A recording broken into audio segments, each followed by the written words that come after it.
श्रीमान डॉक्टर श्री कृष्ण कानेटकर जी,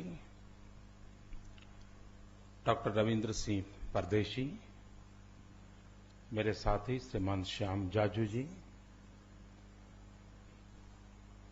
उपस्थित सभी महानुभाव और सब नौजवान मित्रों, जो लोग इस सभागृह में नहीं पहुंच पाए हैं और जिन्हें दूर से ही इस कार्यक्रम को देखने का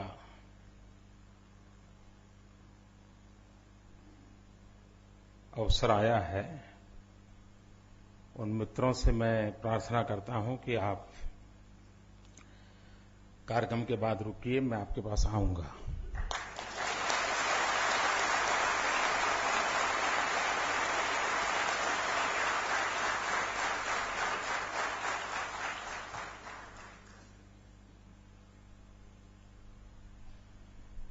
मैं श्रीमान विजय शिर्के जी परिवार को बहुत बहुत बधाई देता हूं। उन्होंने इस ऐतिहासिक स्थल को सुरक्षित और संवर्धन करने के लिए अपना परिवार का योगदान दिया और इस पवित्र कार्य को करने के लिए जिस महापुरुष, जिस परिवार ने योगदान किया, उनका सम्मान करने का मुझे सौभाग्य मिला। इसलिए मैं आप सबका बहुत आभारी हूं।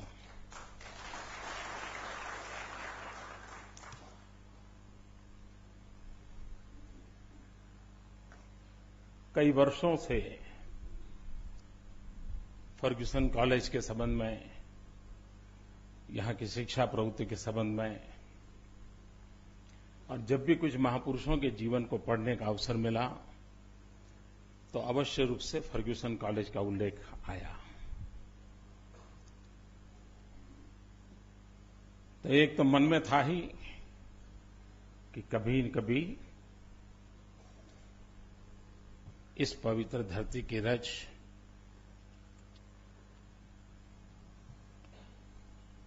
हमारे माथे पर चढ़ाने का सौभाग्य मिले। वो सौभाग्य आज मुझे मिला। वीर सावरकर जी जिस जगह पर रह करके स्वतंत्र देवी के उपासना करते थे अपने शिक्षा काल में, जहां से वो स्वतंत्रता का संदेश अपने साथियों को सुनाते थे, उस कक्ष में जाने का मुझे सौभाग्य मिला। भारत मां की उत्कृष्ट सेवा करने की तीव्रतम इच्छा के वाइब्रेशंस उस कक्ष में अनुभव किए।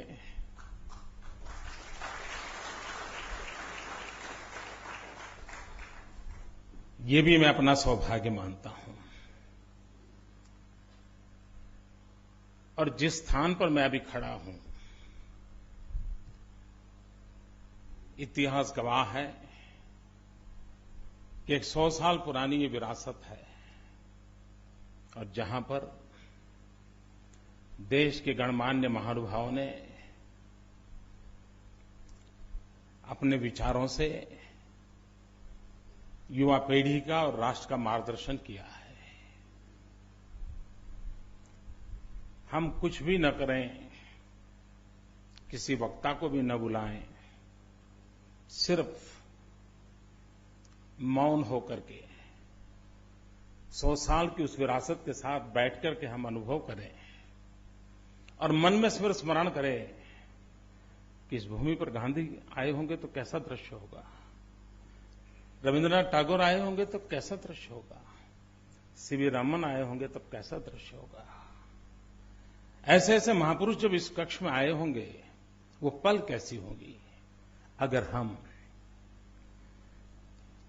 मौन रह करके कुछ पल उस स्मृतियों का स्मरण करें, तो मित्रों मुझे विश्वास है कि उन महापुरुषों के शब्द भाव आज भी यहां आंदोलित होते होंगे। हम उस आंदोलित भावों को अनुभव कर सकते हैं, सिर्फ हमारी मन की स्थिति होनी चाहिए। अगर हमारे मन की स्थिति हुई तो हम अनुभव कर सकते हैं।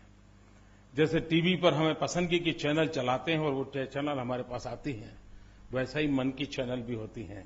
अगर उस चैनल को उनके साथ जोड़ दिया तो हम उसकी अनुभूति कर सकते हैं। और ऐसे स्थान पर मुझे कुछ कहने का सौभाग्य मिले, ये अपने आप में मेरे लिए एक बहुत बड़ी सद्भाग्य की पल है। और मैं इसके लिए यहां के सभी व्यवस्थापकों का बहुत बहुत आभारी हूं। मैं फर्ग्यूसन कॉलेज में आना मेरा जब तय हुआ तो मैंने एक छोटा सा प्रयोग किया। मैं सोशल मीडिया में बहुत एक्टिव हूं, ट्विटर, फेसबुक पर इस नई पीढ़ी के साथ मैं जुड़ा रहता हूं।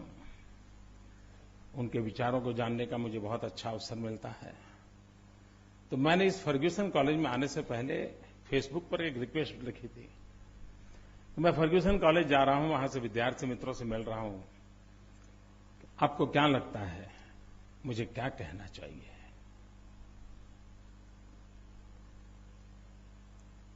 आप मुझे गाइड करें, मेरा मार्गदर्शन करें। ऐसा मैंने सोशल मीडिया में एक्टिव जो नौजवान हैं उनसे प्रार्थना की थी। और मैं आज बड़े आनंद और गर्व से कहता हूं कि देश के कोने कोने से 2,500 से अधिक नौजवानों ने मुझे चिट्ठी लिखी है। यहां पर क्या बोलना, क्या कहना, उनके मन में क्या व्यथा है, क्या पीड़ा है, इतने उत्तम शब्दों से उन्होंने लिखा है। मेरे भाषण में उन नौजवानों के विचारों की छाया रहेगी, क्योंकि मैंने उनसे पढ़ा है। एक प्रकार से आज के मेरे भाषण को बांधने में बहुत एक मात्रा में सोशल मीडिया में मुझे एडवाइस करने वाले उन नौजवानों का योगदान है।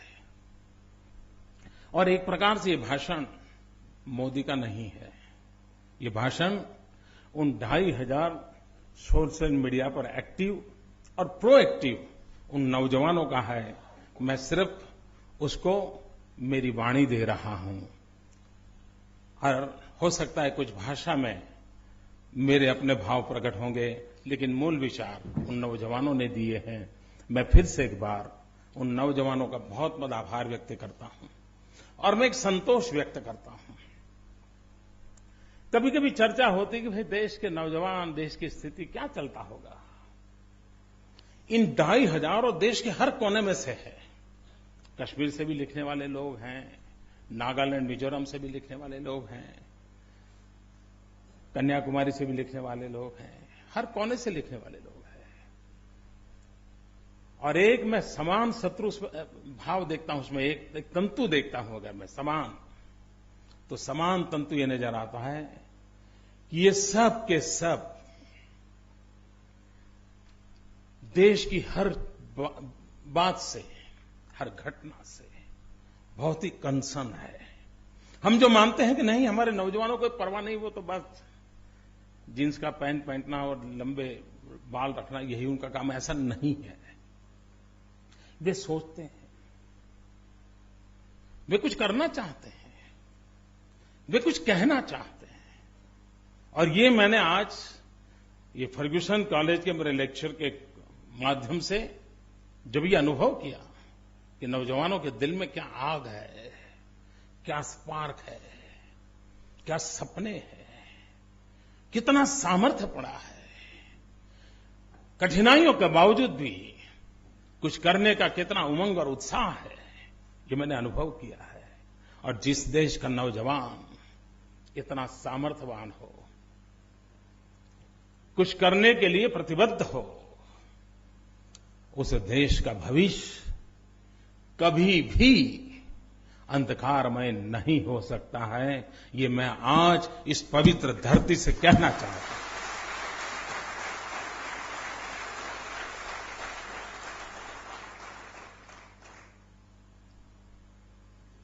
और भारत भाग्यशाली है, हम विश्व के सबसे युवा देश हैं। 65% जनसंख्या हमारे देश की 35 से कम आयु की है। जिस देश के अंदर 65% से अधिक जनसंख्या 35 से कम आयु की हो, वो युवा देश दुनिया को क्या कुछ नहीं दे सकता है, दुनिया के लिए क्या कुछ नहीं कर सकता है। एक प्रकार से न सिर्फ हिंदुस्तान की समस्याएं, विश्व की समस्याओं के समाधान के लिए भी ये युवा शक्ति काम आ सकती है, बशर्त कोई करने वाला हो, कोई सोचने वाला हो, कोई दिशा देने वाला हो, कोई उंगली पकड़ करके चलने वाला हो। सब कुछ संभव है। मित्रों, आज जो देश में निराशा का माहौल है, चारों तरफ कोई भी मिले तो सुनते हैं, छोड़ो यार, पता नहीं पिछले जन्म में क्या पाप किया, यहीं पैदा हुए, छोड़ो यार, कुछ होना नहीं यार, अरे मरो यार, तुमको औरों की परवाह करते हो, तुम अपना कर लो यार, देख लो, यही भाषा सुनाई देती है। मित्रों, मैं इस भाषा को एंडोर्स नहीं करता हूं, मैं इस निराशा के स्वर को एंडोर्स नहीं करता हूं। ये बहुरत्ना वसुंधरा है, हजारों साल की सांस्कृतिक विरासत के हम धनी हैं। 1200 साल की गुलामी के बावजूद भी सीना तान करके खड़े रहने का सामर्थ्य इस धरती पर है। मित्रों, क्या कारण था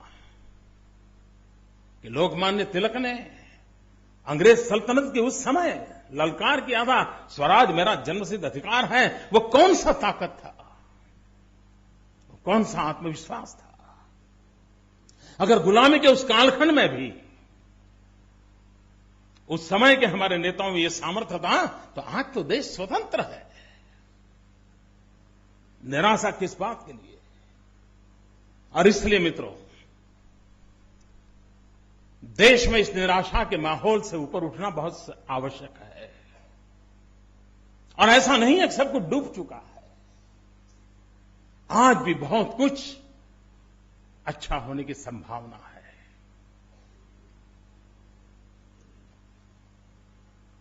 आज हमारी शिक्षा व्यवस्था की अगर हम चर्चा करें तो ऐसा क्यों हालत हुआ?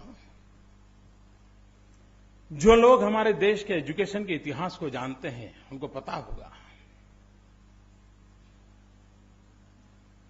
हजारों वर्ष से हमारी क्या परंपराएं थी, कितनी महान परंपराएं थी। मैं तो इस रिसर्च स्कॉलर से प्रार्थना करता हूं कि हमारी गुरुकुल की शिक्षा परंपरा और आज अमेरिका के मॉडर्न एजुकेशन की सिस्टम, दोनों को आधुनिक तराजू से तोल करके देखा जाए तो हमें ध्यान में आएगा कि जिस प्रकार से अमेरिकन एजुकेशन सिस्टम में व्यक्ति के भीतर की ताकत को उजागर करने के लिए एक प्रॉपर एनवायरनमेंट प्रोवाइड किया जाता है, उसकी रुचि, प्रकृति, प्रवृत्ति के अनुसार उसको विकसित होने का माहौल दिया जाता है, उसको फीड नहीं किया जाता है,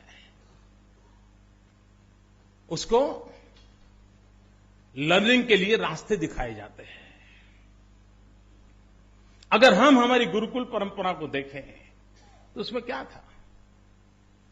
एक ही ऋषि की चर्चा हो, एक ही ऋषि के आश्रम की चर्चा हो, लेकिन उसी ऋषि के यहां राजकुमार भी पढ़ता है, योद्धा भी पढ़ता है, राज व्यवस्था के संभालने वाले मंत्री लोग भी पढ़ रहे हैं, कर्मकांड करने वाले पंडित भी पढ़ रहे हैं, वेद के ज्ञानी होना चाहते हैं वो भी पढ़ रहे हैं। क्या कारण होगा कि एक ही छोटा सा आश्रम, एक ही ऋषि, और वहां सब विधाओं को इस प्रकार से सामर्थ्यवान बनने के लिए अवसर मिलता होगा? उसी एक जगह से राजकुमार के नाते चाहिए वो शिक्षा दीक्षा लेकर के निकलता था, योद्धा के लिए जरूरी शिक्षा दीक्षा लेकर निकलता था, टीचर के लिए जरूरी, क्राफ्टमैन के लिए, पंडित के लिए। क्या कारण था? और आज उस पुरानी परंपराओं को देखें तो क्या हम सोच नहीं सकते कि हमारे पास बहुत कुछ था, हमने गंवा दिया। मित्रों, हमारा सपना होना चाहिए गुरुकुल से विश्वकुल तक यात्रा का। हम वो लोग हैं जिन्होंने उपनिषद से उपग्रह तक की यात्राएं की है। मित्रों, गुरुकुल से विश्वकुल तक सपने संजोए हैं, लेकिन फिर भी आज विश्व जब 21वीं सदी किसकी उस सवाल को पूछता है, तब हम सवाल या निशान के नीचे झुक करके खड़े हो जाते हैं। ये स्थिति कब तक? मित्रों, जो यूनिवर्सिटी के इतिहास को जानते हैं उनको मालूम होगा, हमारे यहां कॉन्वोकेशन का जो परंपरा है तो यूनिवर्सिटीज में सबसे पहला कॉन्वोकेशन, उसका उल्लेख तैत्रेयी उपनिषद में मिलता है। दुनिया में मानवजात के इतिहास में सबसे पहला कॉन्वोकेशन तैत्रेयी उपनिषद में दिखाया जाता है, जो कि हजारों साल पुरानी रचनाएं हैं। मित्रों, अगर यूनिवर्सिटी के अवेलेबल हिस्ट्री को देखा जाए तो कहा जाता है कि पूरी मानव संस्कृति की विकास यात्रा में यूनिवर्सिटी शिक्षा की उम्र कभी 2600 साल हुई है, 2600 ईयर्स। और मित्रों, आज मैं गर्व से कहता हूं 2600 साल की इस शिक्षा दीक्षा के यात्रा में 1600 साल तक 1800 साल तक उस पर एक चक्री शासन किसी का रहा है तो हिंदुस्तान के हमारे शिक्षकों का रहा है, हमारी शिक्षा प्रणाली का रहा है। बीच के 800 साल जो हमारे गुलामी के थे, उस समय हमने सब गंवा दिया और विश्व की शिक्षा प्रणालियों ने अपना सर ऊंचा किया। 1800 साल तक शिक्षा के क्षेत्र में सर्वमान्य व्यवस्था हमारे यहां थी। हम नालंदा और तक्षशिला के लिए सुनते हैं, हम वल्लभी के लिए सुनते हैं। वल्लभी गुजरात में था, नालंदा तक्षशिला पूर्व के हिस्से में थे, और दुनिया से लोग पढ़ने के लिए यहां आते थे। और वल्लभी तो एक ऐसी शिक्षा व्यवस्था थी कि जहां पर विद्यार्थियों की सुविधा के लिए लोथल में स्वतंत्र समुद्र किनारे पर पोर्ट बनाया गया था, और करीब 84 देश के लोग वहां आते थे समुद्र तट पे लोथल में, और वहीं से नजदीक में 50 किलोमीटर की दूरी पर वल्लभी में जाकर के पढ़ाई शिक्षा दीक्षा लेते थे। ये हमारा भव्य इतिहास रहा है। क्या हुआ मित्रों, देश आजाद होने के बाद अगर हमने हमारी इस महान परंपरा को फिर से उजागर करने के सपने देखे होते, आधुनिक शिक्षा की ओर हमने करवट बदली होती, विश्व की आधुनिक शिक्षा को ग्राह्य करने का हमने सोचा होता, तो 60 साल के इतिहास में हम बहुत कुछ कर सकते थे। मित्रों, आज भी मित्रों देखिए, मैं इस पवित्र धरती पर से कोई राजनीतिक बयानबाजी करना नहीं चाहता हूं, लेकिन भारत के नागरिक के नाते आजाद हिंदुस्तान के समय में सारे हिंदुस्तान के सामान्य नागरिक की आशा आकांक्षाएं थी, क्या वो आशा आकांक्षाएं परिपूर्ण हुई है? मित्रों, शिक्षा वो हमारे लिए मैन मेकिंग मिशन था। आज शिक्षा मनी मेकिंग मशीन बन गया है। क्यों? कौन जिम्मेवार है? मैन मेकिंग मशीन से हम मनी मेकिंग मशीन की ओर चल पड़े हैं। मित्रों, ये गिरावट कैसे आई? क्या ये हमारे पूर्वजों ने हमें दिया था? ये हमारी परंपराएं थी? उस परंपराओं के सामने किसी ने तो खड़े होने की आवश्यकता है मित्रों। और मैं निराश नहीं हूं।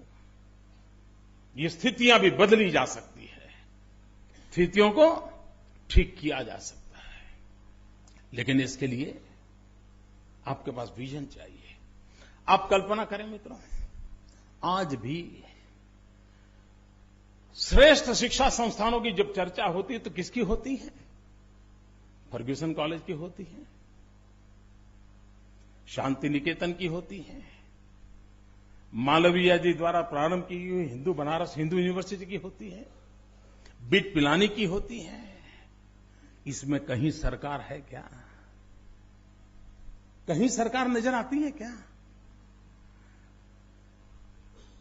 महात्मा गांधी जी द्वारा प्रारंभ किया गया वो विद्यापीठ तरफ नजर आता है, गुजरात विद्यापीठ पर। कहने का तात्पर्य यह है मित्रों कि आजादी के पहले देश गुलाम था, तब भी हमारे इन महापुरुषों ने शिक्षा का महत्व समझा और समझ करके जिन संस्थानों को जन्म दिया था, किसी की उम्र 100 हुई होगी, किसी की 80 हुई होगी, किसी की 100 से ऊपर हुई होगी, इन सब में किसी न किसी महापुरुष का योगदान है, शासन व्यवस्था का योगदान नहीं है मित्रों। कि आजादी के बाद कोई ऐसी चीज नहीं कर सकते थे कि जिसके कारण पूरे विश्व के अंदर हम गर्व से कहें कि हां भाई, शिक्षा के क्षेत्र में हम ये काम कर रहे हैं। ये नहीं हुआ मित्रों। मैंने खुद तो उस गैजेट को स्टडी नहीं किया, लेकिन मुझे किसी ने के भाषण में मैंने बहुत सालों पर सुना था। 1835 के गैजेट्स कहते हैं, 1835 कहते कि उस समय बंगाल 100% लिटरेट था 1835 में। आज क्यों ऐसा हुआ? क्या आजादी के बाद उन सपनों को पूरा न कर पाए? मित्र, आप देखिए केरल में, केरल आज शिक्षा के क्षेत्र में हर गांव में शिक्षा पहुंचाने में सफल हुआ है। पूरे देश में केरल में एक बहुत अच्छा काम है, लेकिन उसकी बारीकी में जाएं तो ध्यान में आता है कि सरकारों का योगदान नहीं है। शिवगिरी मठ के नारायण गुरु महाराज हो गए 100 साल से अधिक समय के पहले। पिछड़ी जाति में पैदा हुए थे, लेकिन उन्होंने एक मंत्र लिया था कि मुझे केरल के हर मछुआरे को शिक्षित करना है, हर गरीब को शिक्षित करना है, और उसका परिणाम ही आया। 100 साल पहले एक नींव डाली गई, आज केरल शिक्षा के दिशा में समग्र देश के लिए एक प्रेरक उदाहरण बन के बैठा है। योगदान किसी का? शिवगिरी मठ के नारायण गुरु स्वामी का, जिन्होंने अपना जीवन इस काम के लिए खपाया था। कहने का मेरा तात्पर्य यह है मित्रों कि व्यक्तिगत तौर पर आजादी के पूर्व से हमारे कई महापुरुषों ने योगदान दिया, उसके कारण हम टिके हुए हैं। काश अच्छा होता।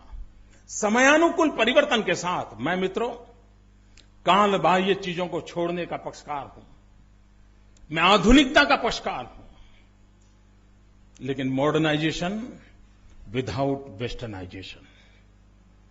आधुनिकता चाहिए, पश्चिमीकरण नहीं। हमारे अपने सामर्थ्य हैं मित्रों, हम हमारी शिक्षा को विश्व के सामने आंख से आंख मिला करके ताकत के साथ खड़ा कर सकें, ऐसे हम हमारे नौजवान क्यों नहीं तैयार कर सकते? मित्रों, दुनिया हमारी शक्ति को मानने को तैयार नहीं थी, लेकिन जब हमारे 20-25 साल की उम्र के नौजवान आईटी के क्षेत्र में उन्होंने अपना रुतबा दिखाना शुरू किया और दुनिया को उंगली पर नचाने के लिए कंप्यूटर का उपयोग करके विश्व में फैल गए, तब जगत को ध्यान में आया, अच्छा हिंदुस्तान के पास ये भी है। ये सामर्थ्य हमारे लोगों ने दिखाया। क्या मित्रों हम इन्हीं चीजों को आगे नहीं चल सकते हैं? मित्रों, आज पूरे विश्व में 21वीं सदी हिंदुस्तान की सदी, इसकी चर्चा तो हम कई दिनों से सुन रहे हैं। इस देश के कई प्रधानमंत्री हमको ये कह के गए कि 21वीं सदी आ रही है, 21वीं सदी आ रही है, 21वीं सदी आ रही है। हमारे कान इन सबको सुनते सुनते थक गए। लेकिन क्या कभी हमने 21वीं सदी हिंदुस्तान की सदी बने, उसके लिए कभी सोचा मित्रों? और अगर 20वीं सदी के उत्तरार्ध में आजाद हिंदुस्तान के प्रारंभ से हमारे राष्ट्रीय नेतृत्व ने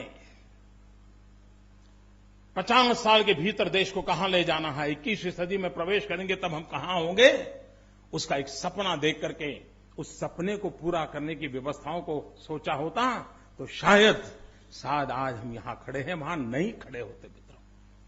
आप साउथ कोरिया को देखिए, हमारे ही कालखंड में वो आजाद हुआ, और फर्क देखिए मित्रों। साउथ कोरिया गुजरात और साउथ कोरिया बराबर पॉपुलेशन है। गुजरात की साइज और साउथ कोरिया की साइज समान है। इतने कम समय में साउथ कोरिया दुनिया के समृद्ध देशों में आ गया। इतना ही नहीं, साउथ कोरिया जैसा छोटा देश ओलंपिक गेम का होस्ट बनता है। सियोल के ओलंपिक गेम्स के नाते साउथ कोरिया ने सारे विश्व में अपना पोजीशनिंग कर लिया। खेल के माध्यम से दुनिया में साउथ कोरिया ने अपना पोजीशनिंग कर लिया और इतने छोटे देश में इतना बड़ा इवेंट करके सारे दुनिया को चकित कर दिया कि क्या मानव ताकत होगी इनके पास, कैसे ट्रेन मैन पावर होगा, कैसे विजनरी लोग होंगे।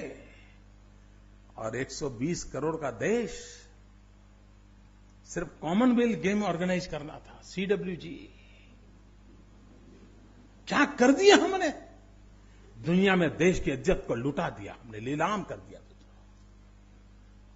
खेलकूद की 2 घटनाएं, एक घटना साउथ कोरिया को विश्व के मानचित्र पर शक्ति संपन्न राष्ट्र के रूप में उभार करके रख देती है, और दूसरे एक छोटी सी कॉमनवेल्थ गेम की घटना हमारे देश की इज्जत की मिट्टी में मिलाने का काम करती है। मित्रों, तब सवाल उठते हैं, चिंता तब होती है, क्या हम देश को इस दिशा में ले जाना चाहते हैं? क्या 120 करोड़ का देश जब भी ओलंपिक गेम्स होती हैं, उस समय टीवी में, अखबारों में, नेताओं में, सामाजिक जीवन में सब जगह पे चर्चा होती है, इतना बड़ा देश गोल्ड मेडल नहीं मिला, इतना बड़ा देश मेडल नहीं मिला, फलाना देश ये कर गया, ढिकना देश ये कहेगा। मैं सवाल, ठीक है स्थिति है, लेकिन क्या कभी इस देश की शिक्षा व्यवस्था को हमने इसके साथ जोड़ा? हमारी युवा पीढ़ी को हमने अवसर दिया? और क्या मित्रों 120 करोड़ के देश में नहीं मिल सकता? अरे सिर्फ सेना के जवानों को एक काम दिया जाए कि जो न्यूली रिक्रूटेड सेना के जवान हैं उसमें से मैपिंग किया जाए, स्पोर्ट्स में रुचि वाले हैं उनको एक अलग जगह पर रखा जाए और उनको ही ट्रेनिंग देने का काम शुरू कर दीजिए। मैं बताता हूं मित्रों, 5, 7, 10 तो मेडल ये हमारे सेना के जवान लेकर के आ सकते हैं।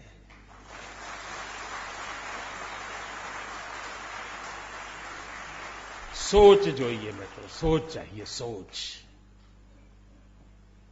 और फिर सर पे सर हाथ पटक के बैठे रहना, नहीं हुआ, कुछ नहीं हुआ, और फिर एक आध दो को नसीब आ गया तो उसी को सीना तान करके घूमते रहना। मित्रों, राष्ट्र ऐसे नहीं चलते हैं। और इसलिए जब नेशन बिल्डिंग की बात आती है तब ह्यूमन रिसोर्स डेवलपमेंट ये उसकी सबसे बड़ी पहली आवश्यकता होती है। मित्रों, सरकार बजट करती है, क्या करती है? यूनिवर्सिटी बिल्डिंग बनाती है। हमने तय करना है कि क्या हमारी शक्ति यूनिवर्सिटी बिल्डिंग में लगेगी कि हमारी शक्ति बिल्डिंग द यूनिवर्सिटी में लगेगी। मित्रों, बात छोटी है, मेरा शब्दों का खेल नहीं है, मेरे भीतर से आवाज उठ रही है कि हमारी प्राथमिकता क्या हो। क्या हमारी प्रायोरिटी बिल्डिंग द यूनिवर्सिटी होनी चाहिए कि नहीं होनी चाहिए? कि यूनिवर्सिटी की बिल्डिंग हमारी प्रायोरिटी होनी चाहिए। यूनिवर्सिटी बिल्डिंग बनाने में बड़ा इंटरेस्ट होता है क्योंकि टेंडर होता है।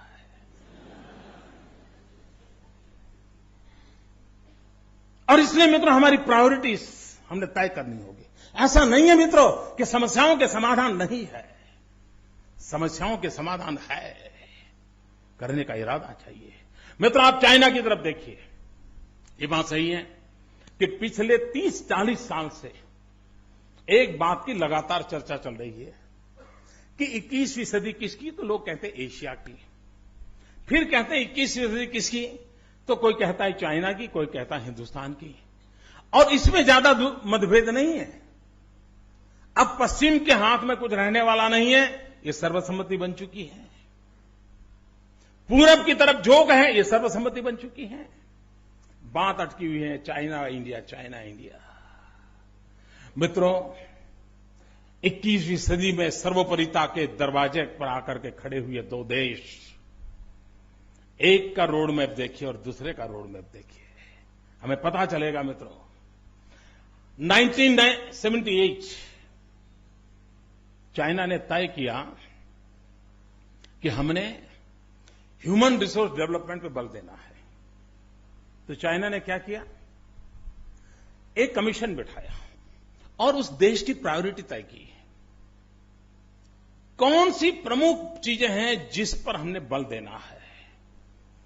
एग्रीकल्चर को छांटा, एजुकेशन, साइंस एंड टेक्नोलॉजी को छांटा, इकोनॉमिकल एक्टिविटी को छांटा, सिक्योरिटी एंड डिफेंस को छांटा। 4-5 मुख्य बिंदुओं को उन्होंने छांटा। और फिर इसको पार करने के लिए पहली क्या जरूरत है, तो हमें हमारी एजुकेशन सिस्टम को उस रिक्वायरमेंट की पूर्ति करने के लिए ढालना है, ह्यूमन रिसोर्स डेवलपमेंट करना है। सारी एजुकेशन सिस्टम को उस गोल को अचीव करने के लिए उन्होंने डाइवर्ट किया, चैनलाइज किया, उसकी प्रायोरिटी चेंज की। मित्रों, आपको जानकर के हैरानी होगी, 2000 में, मैं बहुत दूर की बात नहीं बता रहा हूं मित्रों, जनसंख्या में हिंदुस्तान और चाइना में ज्यादा फर्क नहीं है मित्रों। स्वभाव से भी एशियन कंट्रीज के नेचर काफी मिलते जुलते हैं। उसके बावजूद भी 2000 में विश्व की जो 500 प्रमुख यूनिवर्सिटीज है, उसमें हिंदुस्तान की 2 यूनिवर्सिटीज का नाम था और चाइना की एक भी यूनिवर्सिटी का नाम नहीं था। मित्रों, 10 साल के भीतर भीतर क्या हुआ, हम 2 में से 1 हो गए। तुम्हाला हिंदी चालेल ना, तो मराठी करें।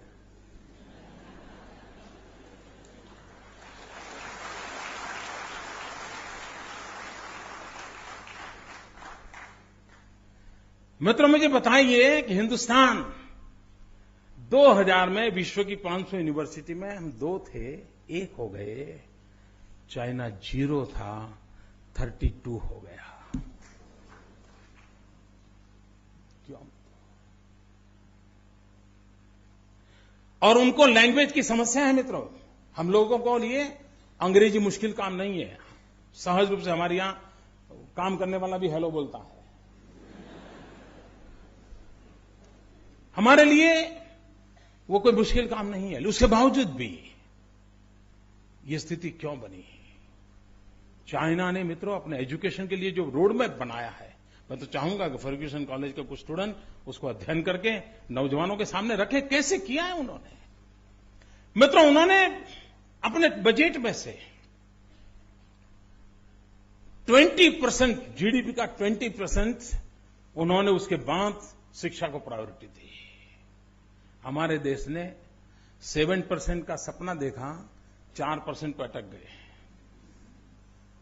अब बताइए मुझे, अगर हमें नेशन बिल्डिंग करना है तो ह्यूमन बिल्डिंग की जरूरत है। अगर हमारे मानव संसाधनों का विकास करना है तो उसके लिए इंफ्रास्ट्रक्चर की जरूरत है, व्यवस्थाओं की जरूरत है। विश्व भर में फैले हुए हमारे भारतीय भाई बहन दुनिया की अनेक यूनिवर्सिटी में नाम कमाते हैं मित्रों, बहुत बड़ा कंट्रीब्यूशन कर रहे हैं। लेकिन हमें कभी सोचता नहीं है कि हम उनको कभी वापस लाएं। मित्रों, आपको जानकर के हैरानी होगी, पीएचडी हमारे यहां पहले कोई 50-55 हजार डॉक्टरेट्स थे। उस समय चाइना के पास शायद 6000 थे। आज मित्रों चाइना 70-80 हजार को क्रॉस कर गया है और हम जहां थे वहां से पीछे हट गए। इतना ही नहीं मित्रों, अमेरिका में देखिए एक व्यवस्था है। अमेरिका में ये व्यवस्था है कि यूनिवर्सिटीज रिसर्च करती हैं, लेकिन वो सिर्फ पीएचडी लिखने के लिए या डॉक्टर लिखने के लिए रिसर्च नहीं होती है। रिसर्च किए हुए हर कागज का राष्ट्र निर्माण के अंदर एक दस्तावेज के रूप में उपयोग होता है, एक डॉक्यूमेंट के रूप में उपयोग होता है। अगर अमेरिका को मान लीजिए तिबेट की फॉरेन पॉलिसी बनानी है या तिबेट से ट्रेड रिलेशन करना है, तो पहले क्या करते हैं, उनकी यूनिवर्सिटी 10-12 यूनिवर्सिटीज अलग अलग सब्जेक्ट लेकर के वहां के स्टूडेंट्स को तिबेट में रिसर्च करने के लिए भेजती है। वो तिबेट का पूरा रिसर्च कर करके ले आते हैं। वो रिसर्च के आधार पर उस पेपर्स जो पॉलिसी मेकिंग करते हैं उनको दिया जाता है। उसके आधार पर अमेरिका तिब्बत के साथ अपने रिलेशन की पॉलिसी फ्रेम करता है और ज्यादातर उनको नुकसान कम होता है, सर्वाधिक अपने फायदे के क्षेत्र में। क्यों? तो रिसर्च की हुई चीजों को पॉलिसी मेकिंग प्रोसेस में जोड़ा जाता है। मित्रों, मैं दुख से साथ कहता हूं, देश आजाद होने के बाद जितने लोगों ने रिसर्च किया है, इसका कोई यूनिफाइड डाटा इस देश के पास नहीं है। कितने गोल्ड मेडलिस्ट हैं, किस विषय पे गोल्ड मेडल लिया है, देश के पास जानकारी नहीं है। कितने लोगों ने रिसर्च किया है, उस रिसर्च का क्या उपयोग हो सकता है, उसने रिसर्च किया वो डॉक्यूमेंट कहां पड़ा है। क्या मित्रों, आज की टेक्निकल युग में और कंप्यूटर साइंस के उपयोग में, ऑनलाइन चीज में हम इसको कम से कम कंपाइल कर सकते हैं कि नहीं कर सकते? उसको कंपाइल करके उसमें उनके ग्रुपिंग करके उनको कभी बुला करके बताइए, भाई इतना रिसर्च किया था, आपको क्या लगता है देश के लिए कैसे काम आ सकता है? मित्रों, नया जब करने की ताकत आए तब आए, कम से कम माइनिंग वर्क तो कर सकते हैं और ये टैलेंट को खोज करके निकाल तो सकते हैं। नेशन बिल्डिंग करना है तो ये ब्रिज बनाने की आवश्यकता है। हमारे जो टैलेंट पूल है, हमारे टैलेंट को टैलेंट पूल से जोड़ना, हमारे टैलेंट पूल को नेशन बिल्डिंग के साथ जोड़ना और उन चीजों के साथ जोड़ना चाहिए। मित्रों, मैं गुजरात का एक छोटा सा उदाहरण देना चाहता हूं। मित्रों, हमारे यहां हमने एक स्टडी किया कि आदिवासियों के कल्याण के लिए आजादी के बाद इतने रुपये खर्च किए गए हैं, परिवर्तन क्यों नहीं आता है, स्थिति में बदलाव क्यों नहीं आता है, रुपये तो जा रहे हैं। उस सारी चीजों को स्टडी किया। उसके बाद हमने हमारे कुछ यूनिवर्सिटीज ने ट्राइबल के संबंध में भिन्न भिन्न प्रकार के रिसर्च किए थे। ट्राइबल एजुकेशन के संबंध में, ट्राइबल कस्टम्स के संबंध में, ट्राइबल की फूड हैबिट्स के संबंध में, कई प्रकार के रिसर्च। हमने उन सारे दस्तावेजों को इकट्ठा किया, हमारी एक छोटी टोली को बैठाया, समझने की कोशिश की कि रिसर्च किया है उसमें क्या चीजें पड़ी है। सरकारी अफसर फाइल के बाहर क्या बेचारा देख पाएगा, और फाइल में क्या होता है आपको मालूम है? आरटीआई करके देख लीजिए फाइल में क्या होता है, पता चल जाएगा। मित्रों, बाहर टैलेंट है, हमने उसको खोजा, ढूंढा, हमारे ध्यान में बहुत सी बातें आई और उसमें से हमारे यहां एक वन बंधु कल्याण योजना का एक पूरा पैकेज तैयार हुआ। पहला पैकेज हमने बनाया था 15,000 करोड़ का, इस बार हमने पैकेज बनाया 40,000 करोड़ का। और मित्रों, मैं विश्वास से कहता हूं कि एक कॉम्प्रिहेंसिव इस प्रकार के विजन के साथ बजट को जोड़ करके काम में लगाया है। मैं देख रहा हूं मित्रों, जो परिवर्तन हम 50 साल में नहीं ला पाए थे, वो परिवर्तन हम इस 10 साल में हमारे आदिवासियों के जीवन में लाने में सक्षम हैं। क्यों? हमने हमारे एजुकेशन सिस्टम, हमारे रिसर्चर्स, उनकी जो टैलेंट थी उस टैलेंट को जोड़ा, उस टैलेंट को जोड़ा तो हमें परिणाम मिला। और इसलिए मित्रों मैं कहता हूं कि भारत के अंदर टैलेंट नहीं, ऐसा नहीं है, रिसर्च नहीं हो रही, ऐसा नहीं है, लेकिन उसका महात्म्य नहीं बढ़ रहा है। और इसलिए मैं मानता हूं, अगर एजुकेशन और नेशन बिल्डिंग की हम चर्चा करते हैं तो हमारे लिए आवश्यक है कि हमें रिसर्च पर बल देना पड़ेगा। और जो रिसर्च हो रही है वो सिर्फ किसी के घर के अंदर अपने दीवान खंड में एक सर्टिफिकेट टिंगाने के लिए नहीं होनी चाहिए, वो हमारे राष्ट्र निर्माण के लिए एक महत्वपूर्ण दस्तावेज होना चाहिए। और जब ये जिम्मेवारी के साथ रिसर्च जुड़ेगी ना, तो रिसर्च की क्वालिटी में भी परिवर्तन आएगा। रिसर्च के जो गाइड हैं वो भी कहेंगे, नहीं भाई तुम जरा दुनिया के रेफरेंस ले आओ, देखिए दुनिया में क्या हुआ है, जरा लाओ, खोज करके लाओ, देखो हमारे देश के अनुकूल क्या हो सकता है, देखो वेद और उपनिषद के काल में क्या हो रहा था, देखो जरा, आप देखिए परिवर्तन अपने आप शुरू हो जाए। मित्रों, कोई देश अगर रिसर्च को प्राथमिकता नहीं देता है तो ठहराव आ जाता है। समयानुकूल परिवर्तन के लिए निरंतर खोज, निरंतर नए आविष्कार वो एक सजीव जीवन और विकासशील जीवन की निशानी होती है मित्रों। और इसके लिए हमने एक माहौल बनाना पड़ेगा। हमने पुरानी चीजों को ऊपर नीचे कर करके बहुत बढ़िया बाइंडिंग करके दे करके डिग्री तो ले सकते हैं मित्रों, समाज जीवन में बदलाव नहीं ला सकते हैं। और इसलिए क्वालिटेटिव रिसर्च ये समय की मांग है। मित्रों, शिक्षा कैसे जीवन बदलती है और कैसे परिवर्तन लाती है। छोटी छोटी चीजें होती हैं, हमारे पूर्वज कैसे काम करते थे, देखिए भैया, इनको तरफ ध्यान देने जैसा है। आज आप जानते होंगे, हिंदुस्तान में फार्मास्यूटिकल इंडस्ट्री, दवाइयां बनाने वाली कंपनियां, हिंदुस्तान में सर्वाधिक दवाइयां बनाने वाली कंपनियां गुजरात में है। शायद हिंदुस्तान का 45% दवाइयां उपलब्ध कराने का काम ये हमारे यहां दवाई की कंपनियां कर रही है। और जो गुजरात के बाहर है, उसमें भी ज्यादा गुजराती है जो दवाइयां बनाते हैं। बोले कंपनी उसकी कहीं पर भी होगी, लेकिन है गुजराती, ज्यादातर गुजराती। क्यों? मैं यहां गुजराती की बात करने नहीं आया। मैं उस बात पे ध्यान देना चाहता हूं कि हिंदुस्तान में सबसे पहली फार्मेसी कॉलेज का जन्म उस समय के जो दीर्घदृष्टा लोग थे, ऐसे लोगों ने, सरकार ने नहीं, माफ करना मुझे, सरकार ने नहीं, उन नागरिकों ने एक फार्मेसी कॉलेज को शुरू किया 50-60 साल पहले। उस फार्मेसी कॉलेज में बच्चे पढ़ने लगे और उसमें से मित्रों फार्मास्यूटिकल इंडस्ट्री को बल मिला और उस एक कॉलेज को जन्म दिया था।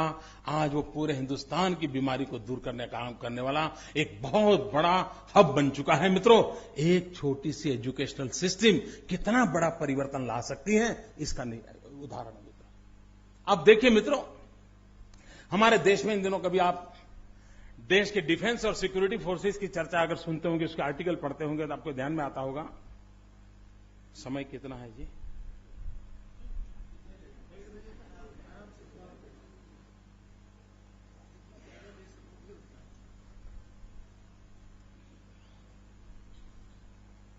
मैंने समय का पूछा, आप हंस दिए, तो अर्थ क्या निकालूं? चालेल ना? हळू-हळू। मित्रों, रक्षा के क्षेत्र में हम चारों ओर पढ़ रहे हैं कि हमारे देश में अड़ोस पड़ोस में कैसे लोगों से हम गिरे हैं, उसका वर्णन करने की जरूरत नहीं। मित्रों, क्या देश का हालत है, कोई पड़ोस में दोस्त नहीं हमारा। मित्रों, मैं हैरान हूं जी, लेकिन मुझे कहना दूसरा है। आप मित्रों देखिए कि हमारे यहां आज डिफेंस फोर्सेस में टॉप ऑफिसर्स में बहुत बड़ा वैकेंसी है, बहुत बड़ा वैक्यूम है। हमारे देश के नौजवान आर्मी में, एयरफोर्स में, नेवी में टॉप रैंक की पोजीशन पर नहीं जा रहे। क्या मित्रों, ये देश 8वीं कक्षा से ही बच्चों को ट्रेन नहीं कर सकता है कि हमें ये हमारे अफसरों की जरूरत है? मित्रों, 10 साल के भीतर भीतर वो जगहें पूरी की जा सकती है, नहीं की जा सकती? आप मुझे बताइए मित्रों, हो सकता है, नहीं हो सकता है? मैं कोई बड़ा आसमान से कोई सॉल्यूशन लेके आया हूं क्या? ये सीधी समझ की बात है ना। वो रोते रहते, यार क्या करें, अफसर नहीं है। क्या क्या क्या मतलब है जी? आप देखिए मित्रों, हिंदुस्तान पेट्रोलियम रिक्वायरमेंट के लिए जितना फॉरेन एक्सचेंज देता है विदेशों में, उससे ज्यादा हम अपनी मुद्रा विदेशी शस्त्रों को खरीदने में देते हैं जी। भारत की सुरक्षा के लिए विदेशों से शस्त्र लाने के लिए हमारा बहुत बड़ी मात्रा में इंडियन करेंसी जा रही है। क्या मित्रों, इस देश में ऐसे इंजीनियर नहीं है क्या? क्या इस देश के पास ऐसा लोहा नहीं है क्या? क्या इस देश के पास ऐसे टैलेंट नहीं है क्या कि जो हमारे सारे डिफेंस इक्विपमेंट बनाएं? न सिर्फ हिंदुस्तान की रक्षा करें मित्रों, दुनिया को भी हम अपने शस्त्र बेच करके हम हिंदुस्तान के सामान्य मानवी को गर्व से जीने की व्यवस्था कर सकते हैं। शिक्षा को किस दिशा में ले जाना है, ये तय करना चाहिए। हिंदुस्तान के इंजीनियरिंग कॉलेजों में डिफेंस इंजीनियरिंग के सब्जेक्ट नहीं है। अब बताइए क्या करेंगे? मित्रों, इन दिनों पूरे विश्व में टूरिज्म सेक्टर की चर्चा हो रही है। ऐसा कहा जाता है कि टूरिज्म बिजनेस $3 ट्रिलियन का बिजनेस दुनिया में है। $3 ट्रिलियन का। आजकल लोग, इसमें भी न्यू मिडिल क्लास जिसको कहते हैं, पूरे विश्व में वो टूरिज्म को जीवन का एक हिस्सा बना रहा है। हर कोई जाना चाहता है। हमारे यहाँ सदियों से परंपरा थी, हर बच्चे को लगता था अपने माँ बाप को 4 धाम की यात्रा कराए, हर बच्चे को लगता था माँ को गंगा जी के दर्शन कराए, हर बच्चे को लगता था माँ को 12 ज्योतिर्लिंग कराए, हर बच्चे को लगता था सभी गणेश जी के स्थान पर चले जाएं। ये हमारे यहाँ तो परंपरा थी, यात्रा के रूप में थी। लेकिन दुनिया में इन दिनों टूरिज्म एक बहुत बड़ा सेक्टर विकसित हो रहा है। पूरे विश्व को देने के लिए हमारे पास क्या नहीं है मित्रों। दुनिया के देशों में अगर आप टूरिज्म के लिए जाएं और लोगों को कहेंगे कितना साल पुराना है तो कहेगा 100 साल, वो 200 साल, ये 250, कोई कहीं जाए ज्यादा कहेगा 400 साल। हम यहां आए तो कहते ये 5000 साल पुराना है, ये 2500 साल पुराना है, 4000 साल पुराना है। मित्रों, वो हैरान हो जाता है, ये क्या है हमारे पास, क्या सामर्थ्य पड़ा है। मित्रों, सिर्फ हमारे देश ने टूरिज्म सेक्टर को ध्यान में रख करके ह्यूमन रिसोर्स डेवलपमेंट को बल दिया होता, हमने उस प्रकार के मानव संसाधन को तैयार किया होता जो टूरिज्म सेक्टर को बढ़ावा दे। आप देखिए मित्रों, मैं पुणे में जाऊं, आज मैं कहूं मुझे एक दिन के लिए गाइड चाहिए, पूरा पुणे से दिखाए, शिवाजी महाराज से लेकर के सारी बातें बताएं, लोकमान्य तिलक की बातें बताएं, मुझे गाइड मिलेगा? मुझे शक है मिलेगा कि नहीं मिलेगा। क्यों? हमने कभी सोचा नहीं मित्रों। हमारी पूरी शिक्षा व्यवस्था में इन चीजों को हमने बल नहीं दिया मित्रों। अगर ये देते, लेकिन ये क्यों नहीं दिया? क्योंकि हम 1200 साल की गुलामी की मानसिकता से बाहर नहीं आ रहे हैं। हमारे पास भी दुनिया को देने के कुछ है, इसके लिए भीतर से जो गर्व होना चाहिए, उस गर्व का अभाव है, इसलिए ताजमहल से बाहर निकल नहीं पाते हैं मित्रों। इस देश के हर कोने में कुछ न कुछ देने का हमारा सामर्थ्य है, हम दुनिया को देते नहीं है मित्रों।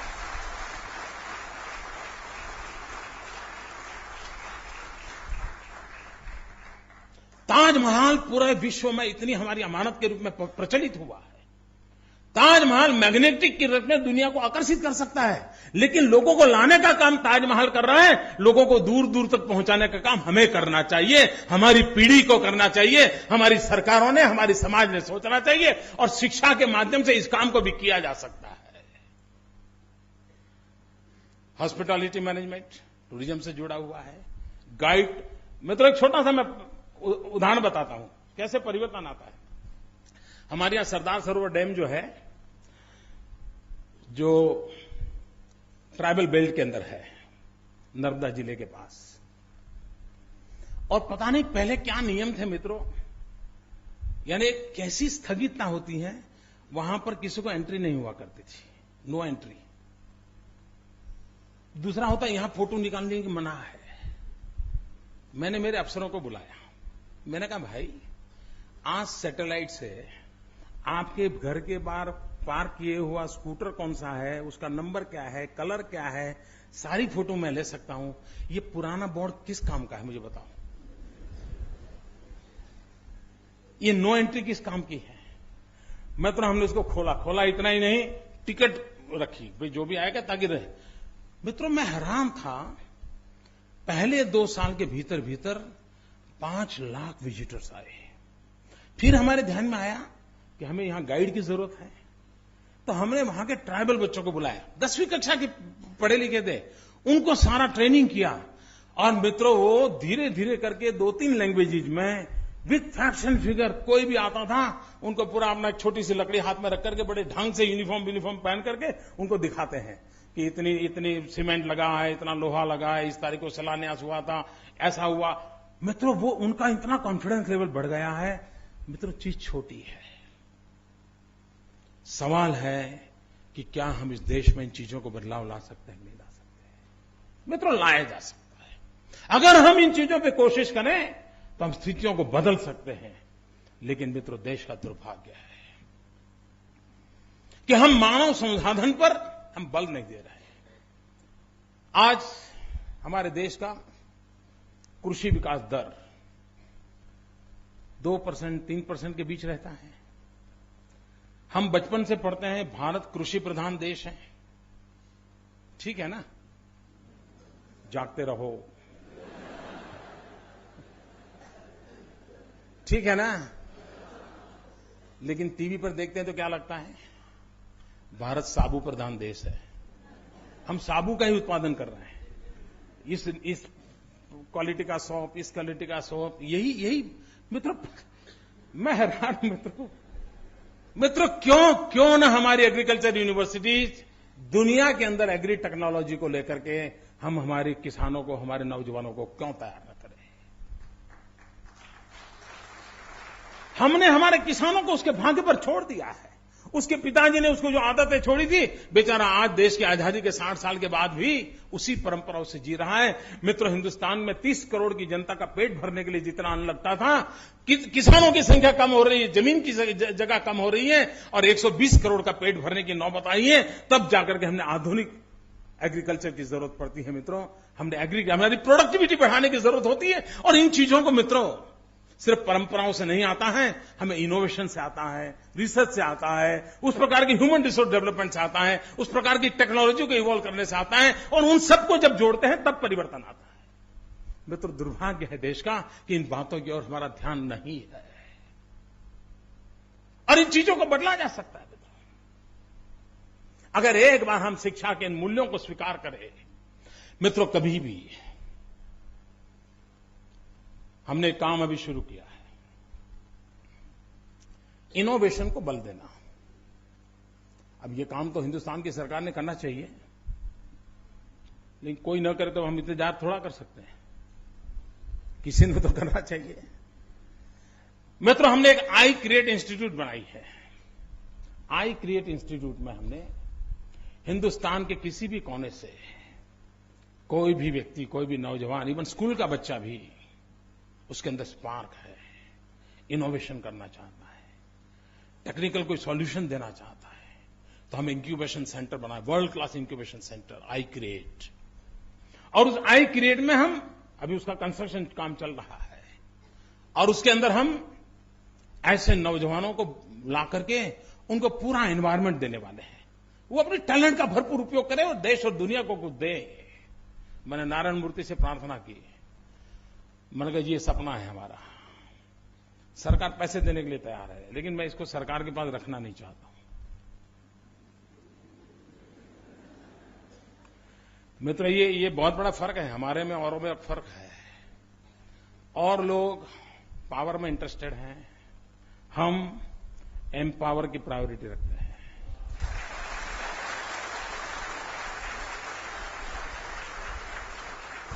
उनको सत्ता चाहिए, पावर चाहिए, हमें देश के हर नागरिक को एम्पावरमेंट देना है। बहुत बड़ा बदलाव है मित्रों हमारी सोच में, और इसलिए हमने कहा नारायण मूर्ति जी को, आप आइए, इसको संभालिए। नारायण मूर्ति जी ने बड़ा अध्ययन किया, ये मोदी है, उसके पास जाया जाए तो क्या होगा, कहीं इनकम टैक्स की नोटिस तो नहीं आएगी। लेकिन उन्होंने 6 महीने लगाए, लेकिन बाद में हिम्मत दिखाई और आज वो उसके चेयरमैन के नाते मेरे यहां काम कर रहे हैं, समय दे रहे हैं और हम एक वर्ल्ड क्लास इंस्टीट्यूशन इस देश को देना चाहते हैं। मित्र, हम लोग चिल्लाते रहते हैं, यार ये पुलिस ये करते हैं ना, मतलब माहिती नहीं इकड़ क्या है, यही करते हैं ना।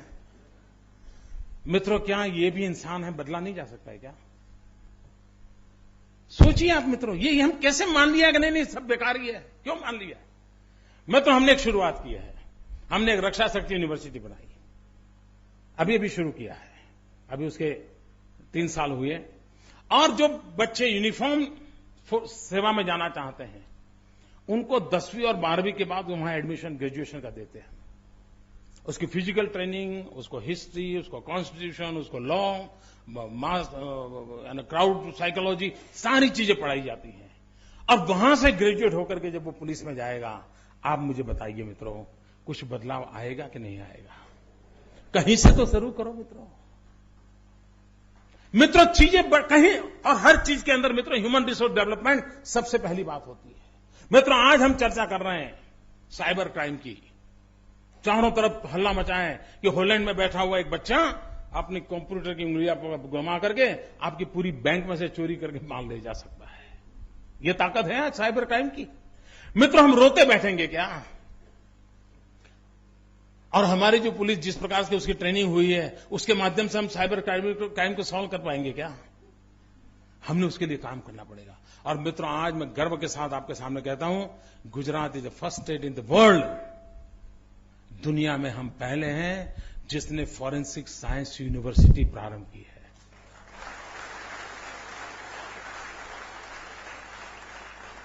लेकिन मित्रों, कभी कभी क्या होता है, हम सुनते हैं, थोड़ा बहुत याद रखते हैं, थोड़ा बहुत भूल जाते हैं। मैं बोल रहा हूं फॉरेंसिक साइंस यूनिवर्सिटी, बराबर है? कल हमारे कांग्रेस के मित्र बयान देंगे,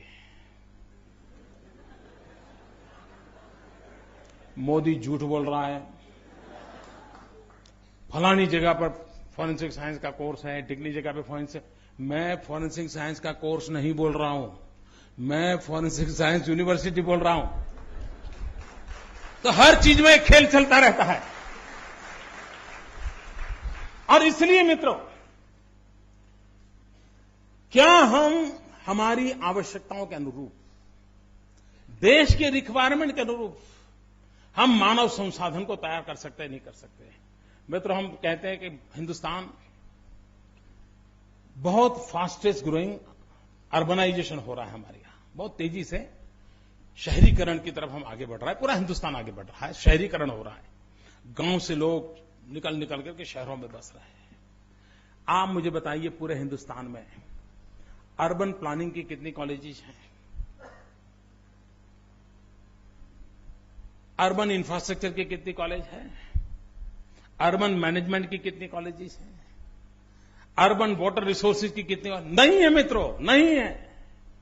अगर हम देख रहे हैं कि बहुत तेजी से अर्बनाइजेशन हो रहा है, तो कौन रोकता है आपको कि उसके अनुसार एजुकेशन सिस्टम को खड़ा करो, ताकि उस प्रकार का मैन पावर हमें उपलब्ध हो। मित्रों, हमारे देश की जनसंख्या बढ़ रही है, डॉक्टर उपलब्ध नहीं हो रहे हैं, लेकिन आपको एक मेडिकल कॉलेज करनी है तो दिल्ली जाकर के जब तक 2 साल तक अपने रगड़े को नाक नहीं रगड़ोगे, आपको मेडिकल कॉलेज की परमिशन नहीं मिलती है। एक तरफ डॉक्टरों की जरूरत है, स्टूडेंट्स को डॉक्टर बनना है, मां बाप बच्चों को डॉक्टर बनाना चाहते हैं, डॉक्टर बनने वाले को जीवन में सेवा और पैसा दोनों की संभावना है, लेकिन हम डॉक्टर बनाने को तैयार नहीं है। और इसलिए कोई रशिया जाना रहा है पढ़ने के लिए, कोई चाइना जा रहा है। मित्रों, आज हिंदुस्तान का कोई जिला ऐसा नहीं होगा जिसके बच्चे चाइना या रशिया में मेडिकल कॉलेज के लिए गए न हो। वो अरबों खरबों डॉलर हमारी हिंदुस्तान की करेंसी जा रही है, लेकिन हम एक होलिस्टिक अप्रोच लेकर के हिंदुस्तान के हर गांव को डॉक्टर मिले, इस प्रकार का मास स्केल पर डॉक्टरों के एजुकेशन के लिए क्यों न आगे बढ़े? मित्रों, राष्ट्र को कहां ले जाना है? एक, समस्याओं का समाधान कैसे करना है, और दूसरा, नई ऊंचाइयों को कैसे पार करना है। उसके विजन के साथ ह्यूमन रिसोर्स डेवलपमेंट को अगर हम बल देते हैं, तो बाकी संसाधन खड़े करने की ताकत उस व्यक्ति में होती है। आप मुझे बताइए बात, यहां कोई भी व्यक्ति होगा, मैं एक सवाल पूछता हूं,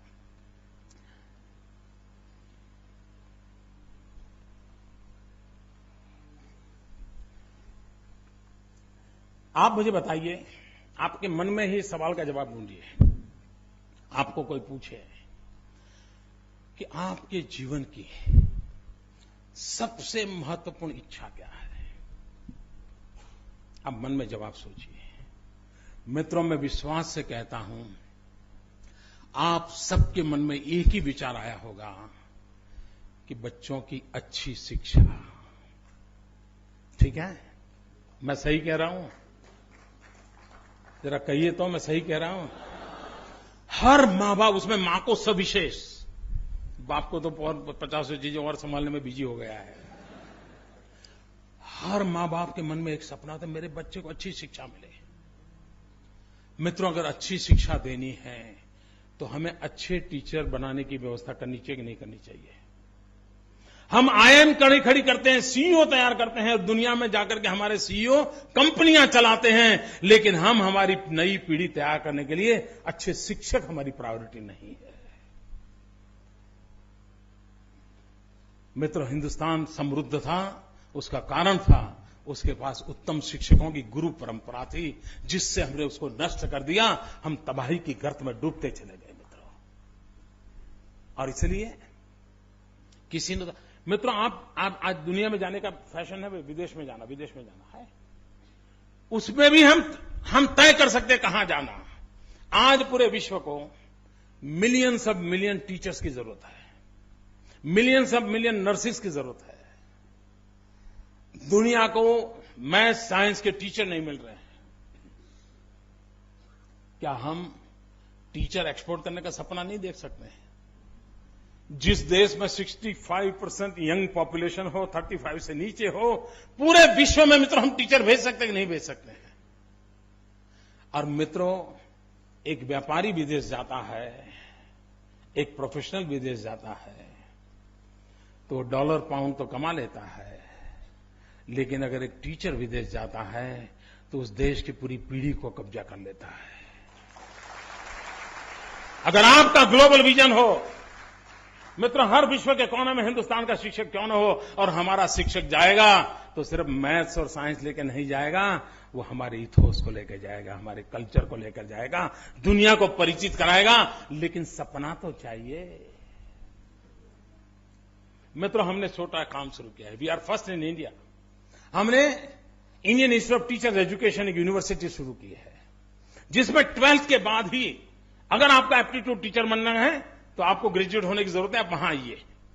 आपका टीचिंग प्रोफेशन में ही ग्रेजुएशन होगा, पोस्ट ग्रेजुएशन भी वहीं होगा, 5 साल का कोर्स होगा।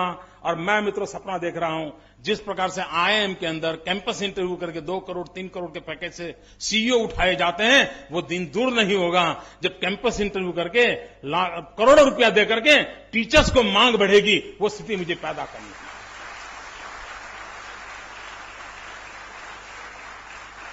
अगर हर मां बाप के मन की इच्छा है कि उसको अच्छा टीचर मिले, हर मां बाप का एक सपना है कि उसके बेटे को अच्छी शिक्षा मिले, तो हम उसको प्राथमिकता क्यों नहीं देते? मित्रों, मैं तो हैरान हूं। आज हम ग्लोबल इकोनॉमी की बात करते हैं, विश्व व्यापार की चर्चा करते हैं। विश्व व्यापार में सबसे बड़ी ताकत लगती है आपका सामुद्रिक व्यापार की।